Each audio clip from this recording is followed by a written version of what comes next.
साथ GeM stones की जो मांग है वो भी बढ़ती हुई नजर आई है।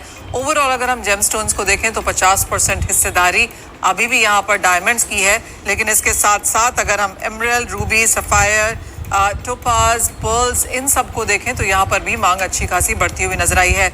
ग्लोबल मार्केट्स में अच्छा खासा ये एक नंबर है। अंतर्राष्ट्रीय बाजारों में $36 बिलियन का ये बाजार है और माना यह जा रहा है कि आने वाले यहाँ पर 8-9 सालों में करीबन 56 बिलियन डॉलर्स का ये बाजार बनता हुआ नजर आएगा, यानी कि काफी स्ट्रॉन्ग ग्रोथ की यहाँ पर एक्सपेक्टेशंस है। इस बीच भारत के बाजार कैसे हैं? 8% की ग्रोथ यहाँ पर भी जेमस्टोन्स में सालाना बताई जाती है, लेकिन कौन है खरीदार, कौन सा जेमस्टोन यहाँ पर ज्यादा बिकता है और कितनी पहचान और अंडरस्टैंडिंग है भारतीय बाजारों में जेमस्टोन्स को लेकर, इन पर बात करने के लिए जेके ब्रदर्स ज्वेलर्स के कन्हैया कक्कड़ हमारे साथ अब जुड़ चुके हैं। कन्हैया जी नमस्कार। सबसे पहले तो यही जानना चाहेंगे कि भारतीयों में कितनी अंडरस्टैंडिंग है यहाँ पर जेमस्टोन्स को लेकर। Manisha ji, thanks to you कि ये सेगमेंट जो आज तक कोई भी चैनल ने ओपन अप नहीं किया है, जेमस्टोन्स, इसका $80,000 बिलियन का टोटल मार्केट वैल्यू है, जिसके अंदर डायमंड्स भी इंक्लूड होते हैं। Because when you take the name gemstones तो डायमंड भी इसके अंदर इंक्लूड होता है। बट जो ये कलर स्टोन्स है, ये टोटल सेगमेंट 3 टाइप में डिवाइड होता है। एक तो एस्ट्रोलॉजिकल जेमस्टोन्स, दूसरे आपके जो ज्वेलरी में जेमस्टोन्स लगते हैं, और तीसरा जो एक्सपोर्ट के लिए जो जेमस्टोन्स यूज होते हैं।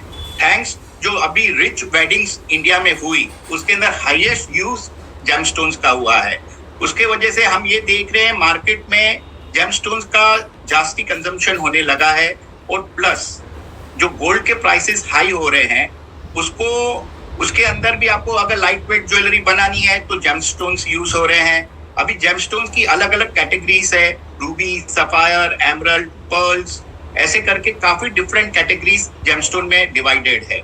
बट कैसा है, जैसे एक्सपोर्ट के लिए आज भी पतले साइज के जेमस्टोन्स यूज होते हैं, सेटिंग साइज यूज होता है।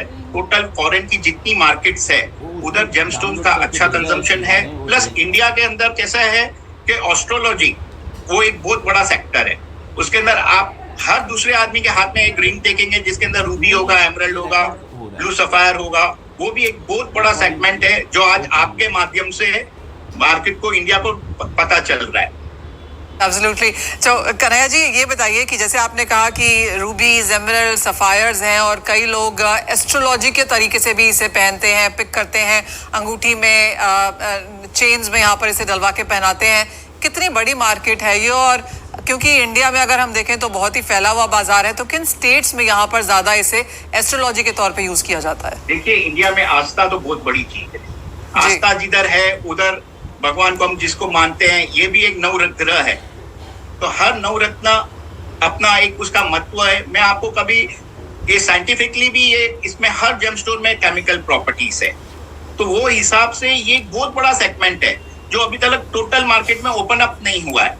अभी कैसे, जैसे बिकॉज ऑफ सोशल मीडिया सब ये जो एस्ट्रोलॉजर से बोलते हैं आप ये पहनिए, रूबी पहनिए, एमरल्ड पहनिए, पायराइट पहनिए, टाइगर स्टोन पहनिए, तो उससे जो मार्केट की ग्रोथ हो रही है ना, आने वाले टाइम में जो अभी आपने बताया, मेरे हिसाब से इंडिया का अकेला कंजम्पशन 2030 में मोर देन $60,000 बिलियन का हो सकता है जेमस्टोन्स का।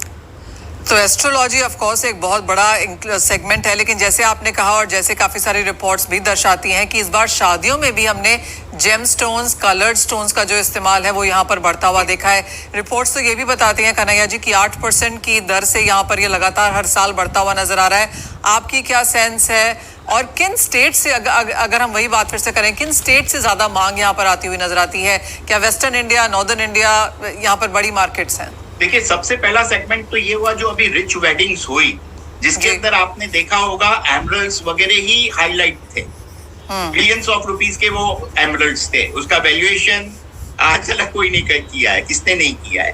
बट बिकॉज ऑफ दैट आज हर ज्वेलरी के अंदर, हर वेडिंग में एमरल्ड्स, रूबीज और ये सब सेट्स की बहुत ज्यादा रिक्वायरमेंट्स है। तो उसके हिसाब से मेरे को लगता है आने वाले टाइम में ये जो इंडस्ट्री है जेमस्टोन की, वो एकदम पिक पे जाएगी। बिकॉज एक तो गोल्ड का प्राइस आप देख लीजिए, अगर आपको लाइट वेट ज्वेलरी बनानी है तो उसके अंदर भी आपको जेम सेमी प्रेशियस यूज करने हैं। फिर सिंथेटिक स्टोन्स है, सिंथेटिक स्टोन्स की भी गोल्ड के अंदर काफी होते हैं, और उसके वजह से भी आपकी ज्वेलरी एनलार्ज दिखती है। आज आप जितने जेमस्टोन्स है वो क्यों यूज होते हैं? क्योंकि आपकी ज्वेलरी को गोल्ड के प्राइसेस के हिसाब से अगर आपको बड़ा दिखाना है, एनलार्ज करना है, तो आपको ये जेमस्टोन्स यूज करने ही पड़ रहे हैं। हर डिजाइन के अंदर, आपकी यूनिक डिजाइन के अंदर विदाउट जेमस्टोन ज्वेलरी का कुछ वैल्यू नहीं है। और ये ज्वेलर्स जो भी है उनको ये ज्वेलरी से ही, जेमस्टोन से ही मैक्सिमम प्रॉफिट ऑफ मार्जिन मिलता है, क्योंकि 2 टच 5 टच में गोल्ड में उनको इतना मार्जिन नहीं मिलता है जितना जेमस्टोन्स लगा के मिलता है। जी हाँ, वो बात तो बिल्कुल सही है। लेकिन अगर हम इंडियन मार्केट्स की बात करें, और मैं आपसे यही जानना चाहूंगी कि कितनी अंडरस्टैंडिंग है यहाँ पर, जैसे डायमंड, जैसे गोल्ड में हॉल मार्किंग है, डायमंड्स में हम देखते हैं सर्टिफिकेशन आता है, यहाँ पर एजेंसीज बनी हुई हैं, और जो ये बाकी जो जेमस्टोन्स हैं, कलर स्टोन्स हैं, इनमें भी वेट, कैरेट, क्लैरिटी, ये सब देखना होता होगा। यहाँ पे भी सर्टिफिकेशन होता है। GTI हमारी है, वो जेमोलॉजिकल इंस्टीट्यूट ऑफ इंडिया है, जिनके सर्टिफिकेट्स वैलिड है ऑल ओवर वर्ल्ड। उनका सर्टिफिकेशंस के साथ जो ऊंचे बड़े पीसेस आते हैं, सब वो CISF है, GIA है, ये सब सर्टिफिकेट्स के स्टोन सर्टिफाइड होते हैं। जो अबाउ 500,000 1 मिलियन टाइप के जो स्टोन्स होते हैं वो टोटल सर्टिफाइड ही से वो होते हैं। और इसके वजह से जो साउथ ले लीजिए, नॉर्थ ले लीजिए, नॉर्थ में तो मैंने देखा है काफी जेमस्टोन्स के बगैर कोई ज्वेलरी बनती नहीं है। कन्हैया जी, मुझे याद है जब मैं आपसे पिछली बार मिली थी तो आपने मुझे पर्ल्स के बारे में भी बताया था कि पर्ल्स में भी यहाँ पर बहुत सारी वैरायटीज आती हैं। ज्यादातर लोग साउथ में जाके यहाँ पर पर्ल्स खरीदते हैं, जयपुर में जाके लोग पर्ल्स खरीदते हैं। पर्ल्स की क्या वैरायटीज हैं, उनका क्या बाजार है? यस, देखिए, जैसे अभी आप लैब ग्रोन और इसकी अपन बात करते हैं डायमंड के बीच में, मैं आपको आज भी बोलता हूँ, जिसके पास पैसा है वो नेचुरल डायमंड लेके रखेगा, वो बेस्ट इन्वेस्टमेंट है। उसका कारण क्या है? ये जो जूठा होता है वो 2 दिन की चांदनी होती है, फिर अंधेरी रात है।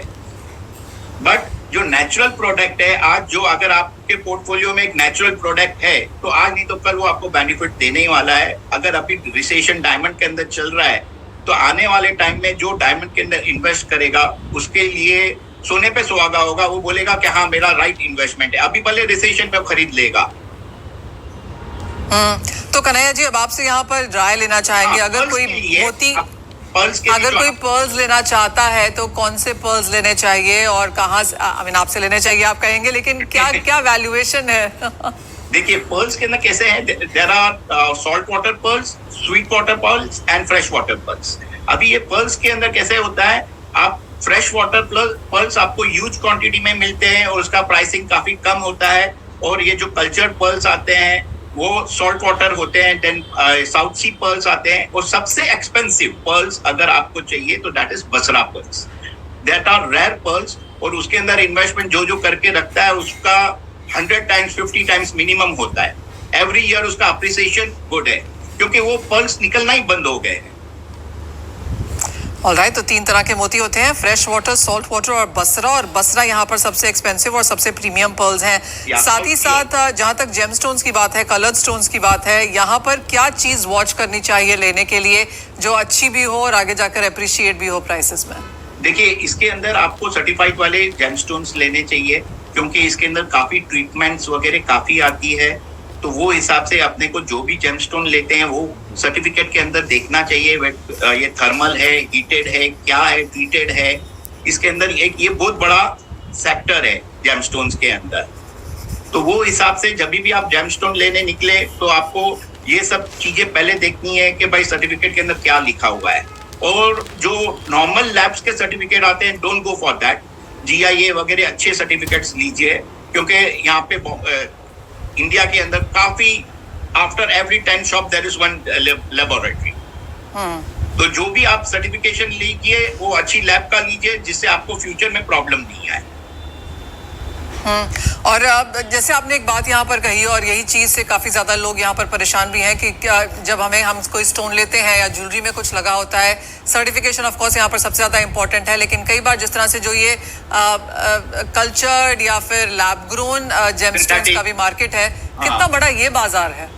ये काफी बड़ा मार्केट है आज की तारीख में। Synthetic gemstones, semi precious gemstones, इसका आज आप टोटल मार्केट कैपिटल देखेंगे ना, मेरे हिसाब से $30 to $40 बिलियन, क्योंकि ये एक्सपोर्ट में भी काफी यूज हो रहा है। आपकी 22 कैरेट की जो भी ज्वेलरी बनती है, ये जो अब आपके नीचे हैंगिंग के लिए जो जेमस्टोन्स लगाए जाते हैं, वो भी सेमी प्रेशियस जेमस्टोन्स है।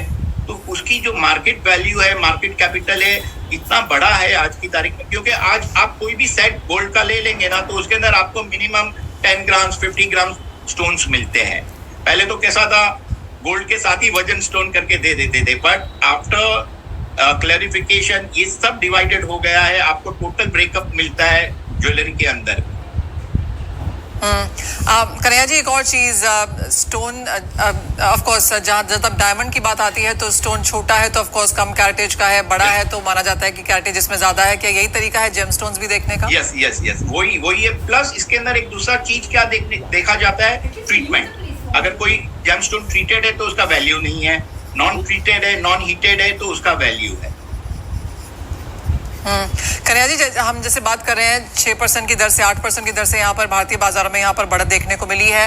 Overall within this space as well, कौन सी कैटेगरी यहाँ पर बेहतर कर रही है? क्या वो रूबीज है, क्या वो एमरल्ड्स है, कोई ऐसा जेमस्टोन है जो ज्यादा तेजी से बढ़ रहा है मांग और प्राइसेस के लिहाज से?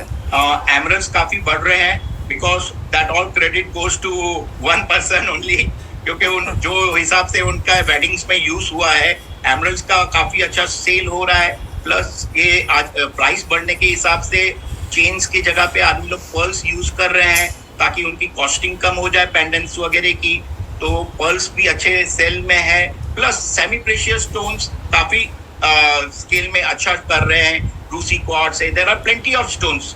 आप देख सकते हैं कि वो सब स्टोन्स काफी अच्छे ग्रो हो रहे हैं because of the high price value of gold.